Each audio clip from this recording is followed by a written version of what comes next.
People are always nagging about saving money every day. But I guess we have no choice but to cooperate. In an empty house, Catherine sneaked inside. She moved a chair to the utility room, turned off the main power switch near the ceiling, and laughed with delight. We gotta save on electricity, right? Nonchalantly returning the chair to its spot, she locked the door using her spare key and left. She probably couldn't have imagined what would unfold next. Who would have thought her actions would lead to such chaos? Before marrying me, Bob lived with his dad and mom. His mom adored Bob and treated me, his wife, very coldly. The saving grace was that Bob always listened to my side of the story. But this seemed to irritate his mom, leading her to pull such stunts.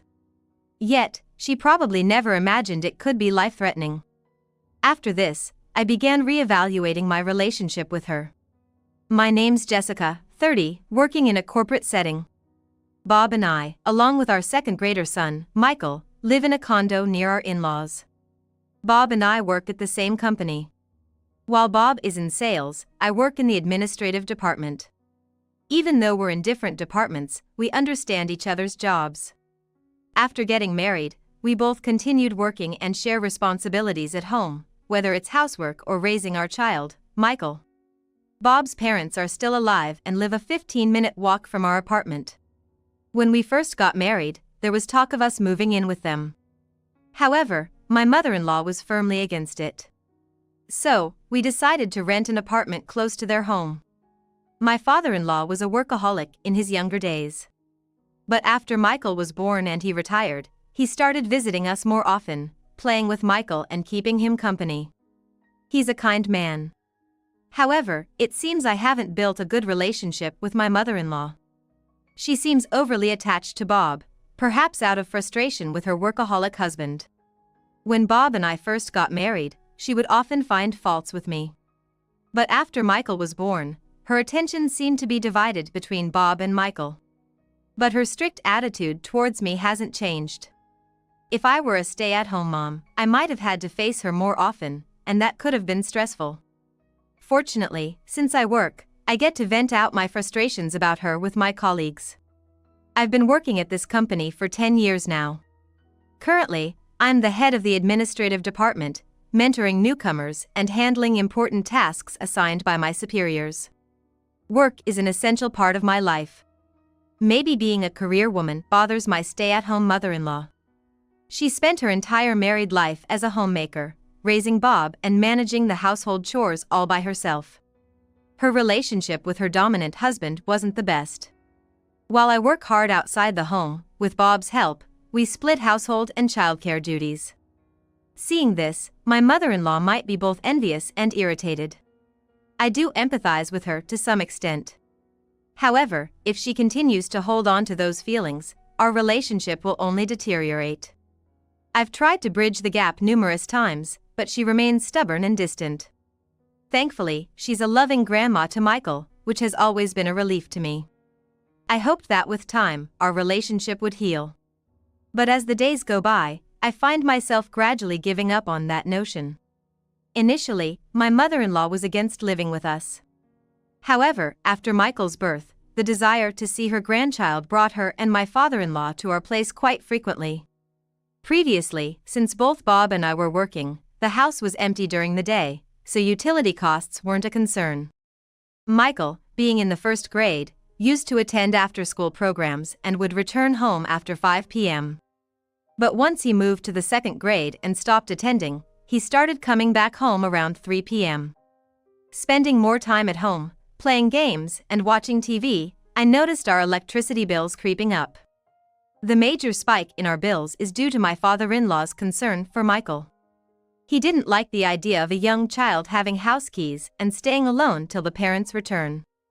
So, he suggested that he'd meet Michael when he returns from school and stay with him. Given the safety concerns nowadays, we appreciated his offer and handed him a spare key. The two of them started coming over in the mornings, turning on the air conditioning and waiting for Michael, causing our bills to surge significantly. While I'm grateful to my father-in-law for looking after Michael, I felt that them coming over just in the evenings when he returns from school would have been sufficient. My mother-in-law once remarked, staying here saves us some money on our electricity, which honestly irked me more. While I didn't want to be overly frugal, especially considering the need for cooling or heating, I was bothered by the waste. She would often leave lights on in rooms she wasn't using or leave the TV on even when she wasn't watching. I told her, please turn off the lights when you're not using a room. Her retort was, why are you being so stingy when you both work? I've tried talking to her about this multiple times but always faced complaints. Even though Bob and I both work, we want to save for Michael's education, potential caregiving costs in the future, and our own retirement. Money never seems enough for all these needs. Bob tried to subtly address the wastefulness with his mother, but she believed she was doing no wrong and felt unjustly blamed by me. One day, both Bob and I had to work overtime, which meant we'd be returning home later than usual. I usually shop for dinner on my way back from work and cook for the 5 of us, including my in-laws. Considering we'd be eating late and also worrying about Michael, I informed my father-in-law, I'll be getting back a bit late today, but I'll prepare dinner once I'm home. Could you please wait a little longer?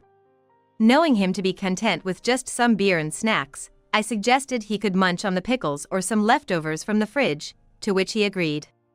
After finishing work and shopping, I hurried home only to be greeted by a delivery guy at the door. Wondering what was going on, the delivery person informed me that my mother-in-law had ordered sushi for 5 and instructed him to collect the payment from me when I returned. To my surprise, it wasn't from a budget sushi place, but a premium sushi restaurant. I was taken aback. I paid the delivery person and rushed inside to confront my mother-in-law. You could have left something prepared if you knew you'd be late, she retorted. I've been so busy lately, I didn't have the time. And ordering such expensive food without telling me is a problem. I whispered, trying to avoid involving Bob and Michael. But she raised her voice. Tim, listen to this. Jessica here told us to wait hungry till she gets back. Even Michael was hungry, right? Holding on to Michael, she sought his agreement. Mom's being mean, isn't she? Feeling sorry, my father-in-law, Tim, took out his wallet to reimburse me, but I hurriedly declined. I can't accept this. I merely wanted to convey my concerns about unnecessary expenses, but she just wouldn't understand my feelings. A few weeks later, on a particularly hot day, both Bob and I had to take day trips to different locations for work. My workaholic father-in-law has always been supportive of my job, so he assured us, I'll take care of Michael. Just focus on your work. Michael was thrilled about spending time with his grandpa, and we could concentrate on our tasks without any worries. In the evening, as I boarded the train to return home, I decided to check my phone. And noticed over 20 missed calls. The first 10 were from Michael. We had given Michael a cell phone since the 1st grade, just in case we weren't home due to work. I had an important meeting and had my phone on silent, which is why I didn't notice the calls. My heart raced with anxiety. I tried calling Michael, but it went straight to voicemail. Seeing missed calls from Bob too, I tried reaching him. But to no avail. With a heavy heart, I waited, and as I stepped onto the train platform, Bob called. I'm at the General Hospital. Dad suddenly collapsed, and they rushed him in an ambulance. What happened? Bob, who had finished his business trip earlier, seemed to have learned from Michael's call that Tim had been rushed to the hospital. Up until now, Tim had been perfectly healthy and leading an active life. I was deeply concerned, wondering what could have happened so suddenly. Bob said, according to Michael, after having some beer and raw fish, Tim started having stomach pains, vomited, and then collapsed. Raw fish? The raw fish brought to mind the fresh one I had left in the refrigerator along with some beer as a thank you to Tim for looking after Michael today. But that raw fish was freshly bought this morning. It shouldn't have been something that would upset anyone's stomach. For now, I headed straight to the hospital. At the hospital, I found Bob, a visibly shaken Jessica, and Michael looking pale. How's Tim doing? It seems like food poisoning. Probably from the raw fish, Bob responded. But that raw fish was fresh, I had just bought it.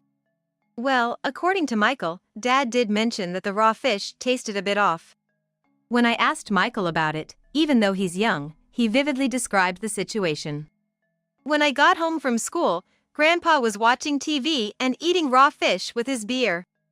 And? He said the beer was warm and there was something weird about the taste of the raw fish. Shortly after, he started complaining about stomach pain and threw up. Remembering that moment seemed to scare Michael, and he clung to me. I hugged him tight and stroked his hair, trying to comfort him. He soon smiled, which was a relief. However, thinking back to Michael's story, something struck me as odd.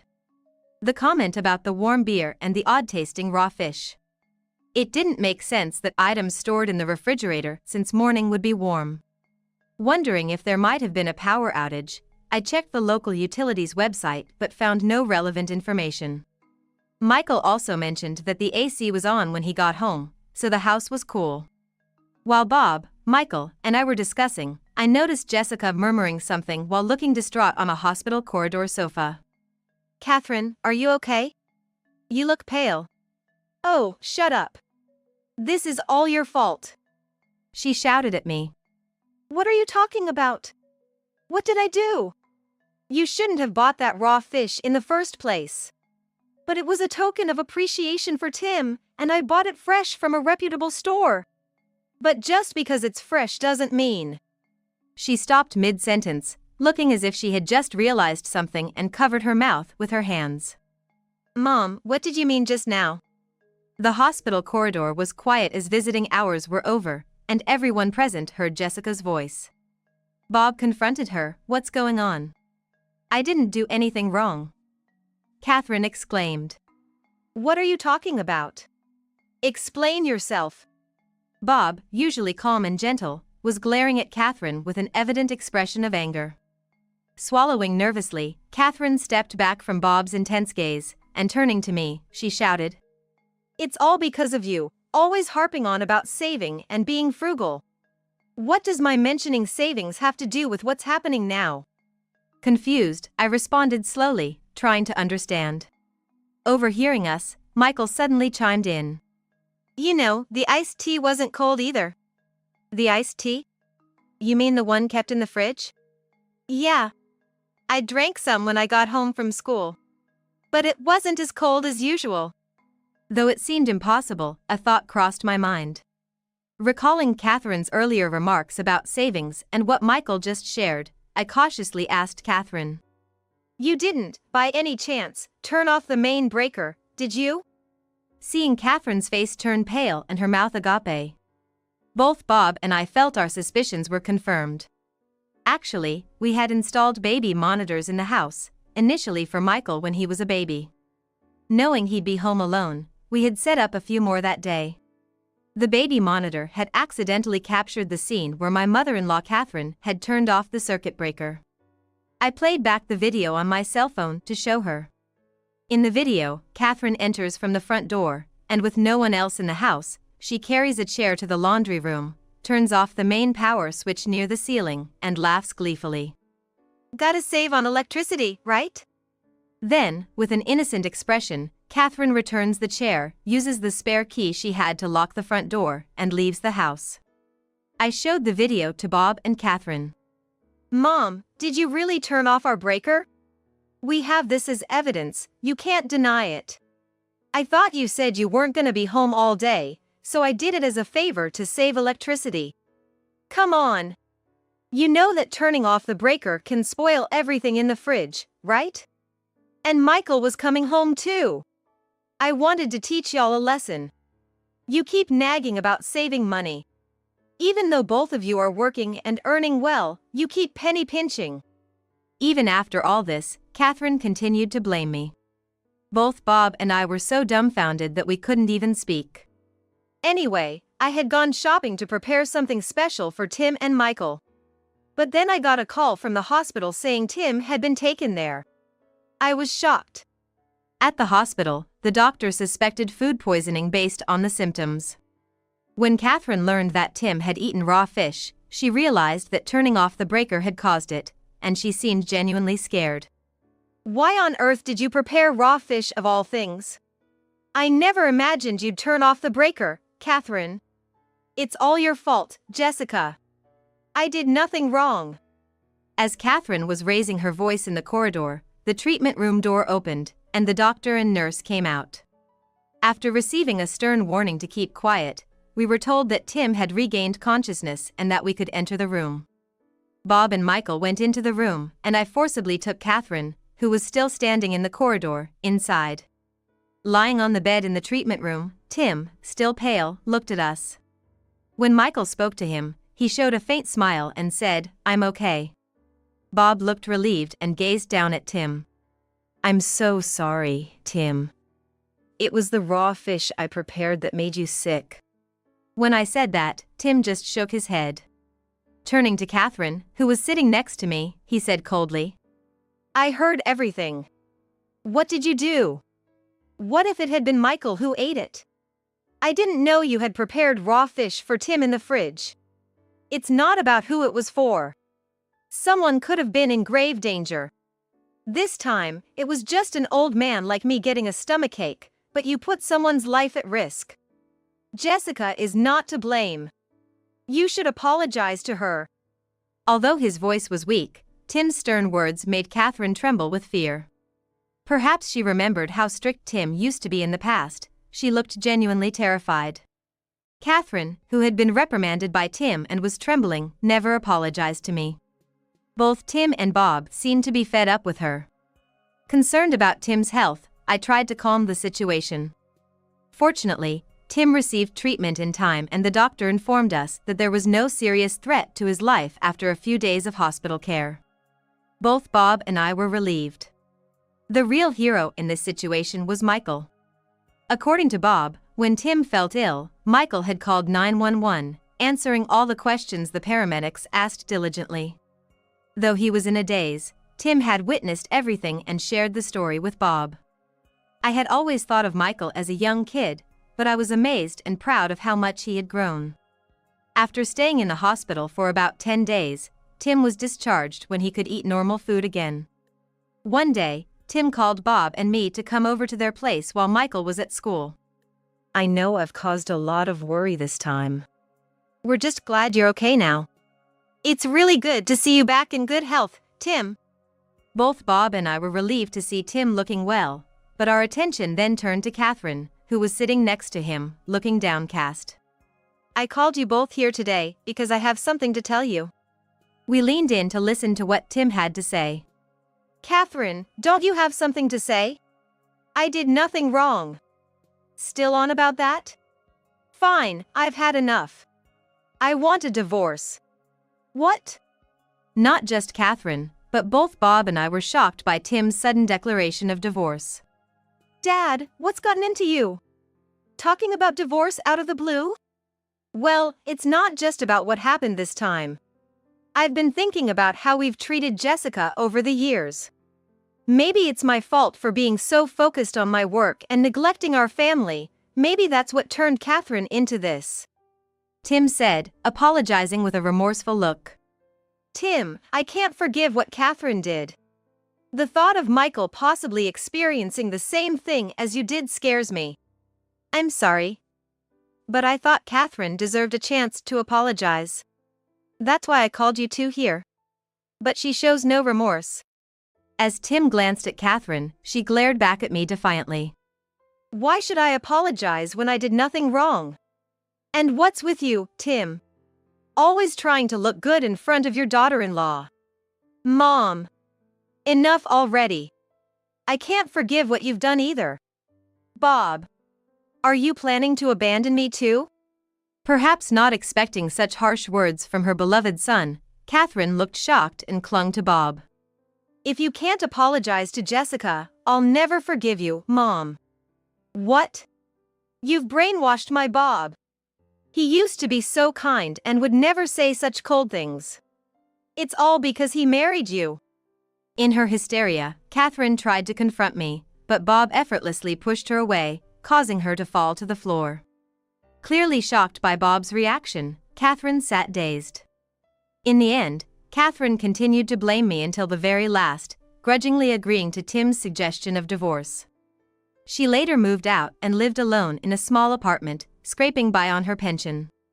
In exchange for not seeking alimony, Tim made her promise never to see Bob or Michael again.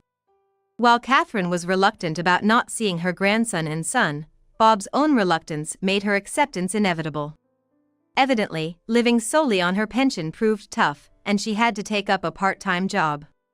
Tim once told us he saw her being scolded by someone much younger than her, which was a humbling sight given she'd never worked before. I hoped that, working on her own, Catherine might come to understand how working mothers like me feel. Meanwhile, Bob and I continued to work hard as always. Michael matured a lot through the whole ordeal. He started to insist he could stay home alone, and occasionally, by the time I returned, he'd have dinner ready, which was a pleasant surprise. It's bittersweet seeing your child grow up faster than you'd imagined. Tim started living a relaxed life on his own, occasionally visiting our apartment. With Michael growing independent, Tim began enjoying his hobbies like golf and attending board game clubs, truly living life to the fullest. While we've had our challenges, we hope to live happily as a family from here on out.